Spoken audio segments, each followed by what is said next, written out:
আমার এই ছায়া দেখতে পাচ্ছেন আপনি?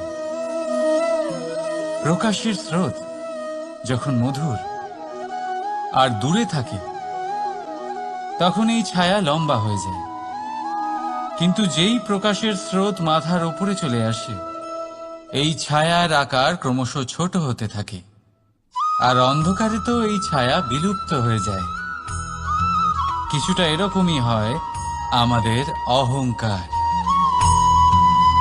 সুখের আগমন হলে বৈভবের উপলব্ধিতে এটা বাড়তে থাকে, কিন্তু যেই সংকটের তাপ বেড়ে ওঠে অহংকার ছোট হতে থাকে। আর যখন সংকটের এই অন্ধকার আমাদের চারিদিক থেকে ঘিরে ধরে তখন এই অহংকার আমাদের ছায়ার মতোই বিলুপ্ত হয়ে যায়। তাই সেই কারণে আপনার জীবনে সংকটের আগমন আপনার অহংকার নষ্ট করেই দেবে, কিন্তু তার জন্য সংকটের অপেক্ষা কেন করবেন?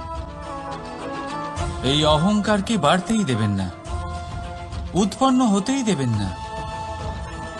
বিবেকের সুতো দিয়ে বেঁধে রাখবেন একে। দেখুন, আমি শ্রেষ্ঠ, এটা বিশ্বাস করতে কোনো আপত্তি নেই, কিন্তু শুধুমাত্র আমি শ্রেষ্ঠ আর কেউ নয়, এই আত্মসম্মান নয়, এ হলো অহংকার। আর অহংকার আর কিছুই নয়, শুধু পতনের দিকে প্রথম পদক্ষেপ। আর এই জীবনে পতনের দিকে নয়, প্রেমের দিকে এগিয়ে যান। আর আমার সাথে ভালোবেসে বলুন, রাধা রাধা। আপনি কি কখনো ফলে ফুলে পরিপূর্ণ বৃক্ষ দেখেছেন? তার ডালগুলো কিরকম স্বাধীনভাবে বেড়ে ওঠে, কিন্তু যদি এই ডালগুলো মূলের সাথে ঠিকভাবে যুক্ত না থাকে, সেই বৃক্ষের মূলগুলি গভীর না হয়, তাহলে কি হবে?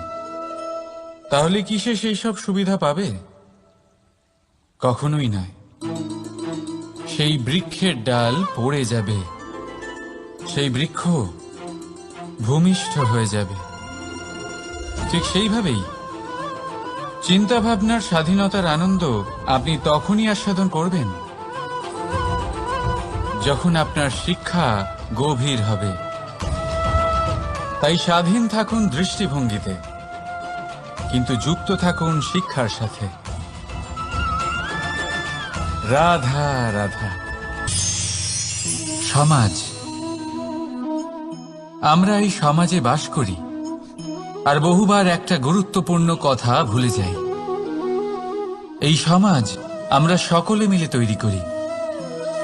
সমস্ত সময় কাটিয়ে দিই এইটা ভাবতে ভাবতে যে এই সমাজ কি ভাববে, আমার কি করা উচিত, আমার কি ভাবা উচিত, কি পড়া উচিত, কোনটা সঠিক কোনটা ভুল। যদি আমি এটা করি তাহলে কয়েকজনের এটা মনে হবে না তো যে আমি খারাপ, যখন আমি তা নই। মনে ভয় উৎপন্ন হয় সেই কয়েকজন মানুষের জন্য। তার কারণ হলো আমরা আমাদের মনের কথা শুনতে পাই না, না শুনতে পারি, না বলতে পারি, আর না করতে পারি। সেই কয়েকজন মানুষের ভয় আমরা খারাপের বিরোধিতা করা ছেড়ে দিই। কিন্তু কখনো নিজেকে জিজ্ঞেস করুন, শেষ পর্যন্ত কারা এই কয়েকজন মানুষ? এই সংসারে প্রতিটি মানুষেরই নিজের আলাদা আলাদা ব্যক্তিত্ব আছে, আলাদা দৃষ্টিভঙ্গি আছে। তাই যদি আপনি এটা ভাবেন যে আপনি সবাইকে খুশি করতে পারবেন, তাহলে আপনি ভীষণ বড় ভুল করছেন। জীবনে কর্ম তাই করুন যাতে আপনার অন্তরাত্মা সন্তুষ্ট হয়। আর অন্তরাত্মা সন্তুষ্ট তখনই হবে যখন আপনার কর্ম শুভ হবে। তাই নিজের মনের কথা শুনে এই সংসারে শুভ কর্ম করতে থাকুন, তবেই এই সংসারের কর্মে আপনি সার্থক হবেন। রাধা রাধা। এই পাতাকে দেখুন, কত কোমল, কত শীর্ণ। যদি এর উপরে একটুও জোর খাটান বেঁকে যাবে। পাতা তো এরকমই হয়, একটু জোর খাটালেই তা বেঁকে যায় এদের নমনীয়তার জন্য। কিন্তু ওদের এই নমনীয়তার জন্য ঝড়ে বিপর্যয়ে ওরা ভেঙে পড়ার থেকে বেঁচে যায়। যদি এদের বদলে কোনো দৃঢ় বৃক্ষ হয়, তখন হাওয়ার তীব্র গতি সে সহ্য করতে পারে না, তার সম্মুখীন হতে পারে না, ভেঙে পড়ে যায় সে। ঠিক সেই রকমই হয় আমাদের সম্পর্ক। যদি এর মধ্যে সেই নমনীয়তা না থাকে, অহংকারের দৃঢ়তা থাকে, সেই সম্পর্ক নষ্ট হয়ে যায়। তাই আনুন এই নমনীয়তা আপনার সম্পর্কে, যাতে কাল যদি কোনো সমস্যা এসে দাঁড়ায়, এই সম্পর্ক যেন না ভেঙে যায়।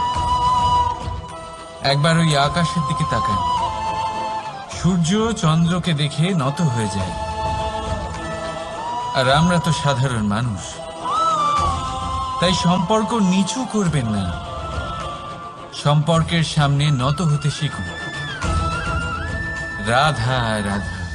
প্রেম, আমরা সকলে প্রেম করি, প্রেম পাওয়ার চেষ্টা করতে থাকি। আর এমনও অনেক মানুষ আছেন যারা প্রেম অর্জন করেও ফেলেন, কিন্তু সেখান থেকে শুরু হয় এক নতুন অধ্যায়ের। আচমকা দুই প্রেমীর কিছু অনুচিত বলে মনে হতে থাকে, আচমকা দুজনে নিজেদের অস্তিত্ব নিয়ে বিচলিত হতে থাকেন। এবার এমন হলে কি করা যেতে পারে? দেখুন, এই হলো হলুদ,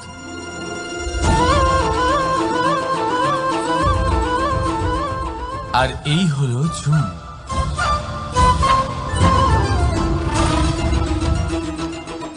এবার এটাকে দেখুন, যখন চুন আর হলুদকে একসাথে মিলিয়ে দেওয়া হলো, তখন ওরা নিজেদের রং ত্যাগ করে দিয়ে একটা নতুন রং তৈরি করল। প্রেমের রঙও কিছুটা এইভাবে অর্জন করা হয়। এখানে কোনো আমি থাকে না, শুধু আমরা হয়, শুধু একাত্ম হয়। সেই জন্য ত্যাগ করুন নিজের অস্তিত্বকে, আর মনের উত্তেজনাকে আলিঙ্গন করুন। তারপর দেখুন আপনার এই প্রেম আপনাকে কোথায় কোথায় নিয়ে যায়। রাধা রাধা।